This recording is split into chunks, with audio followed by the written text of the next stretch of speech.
শুভ সন্ধিয়া মোৰ দৰ্শক মণ্ডলীসকল, আশা কৰোঁ সকলো কুশলে আছে।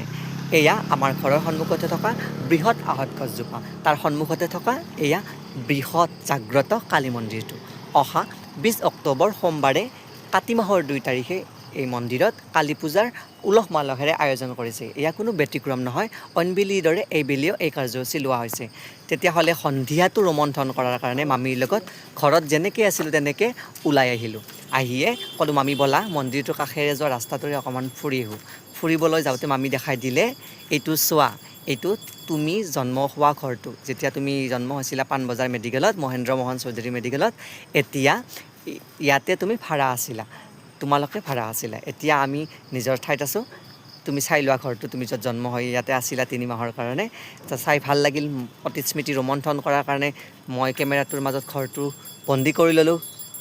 আহি আকৌ ৰিটাৰ্ণ হ'লোঁ আমাৰ পথলৈকে। আহিয়ে দেখিলোঁ এটি দিশহাৰা কুকুৰা ঘূৰি আছে। হয়তো তাই ঘৰ হেৰাইছে, হয়তো তাই ব্ৰেকআপ হৈছে কিজানি ঘূৰি আহিছে। তাৰপিছতে এই চৰকাৰৰ মামাই দিয়া লাইটসমূহ জ্বলি উঠিছে, ৰাস্তাটো পোহৰ কৰি তুলিছে। তেতিয়াহ'লে আহিছোঁ, এনেদৰে গজগমন কৰিম আমি আৰু মই আকৌ ঘৰত সোমালোঁ। চাহ খাব লাগিব নহয়, নহ'লে বিস্কুটখিনিয়ে কান্দিব, মিঠাইখিনিয়ে কান্দিব। তেতিয়াহ'লে আহিব কালী পূজা চাবলৈ। সকলোৱে ভালে থাকক, ধন্যবাদ।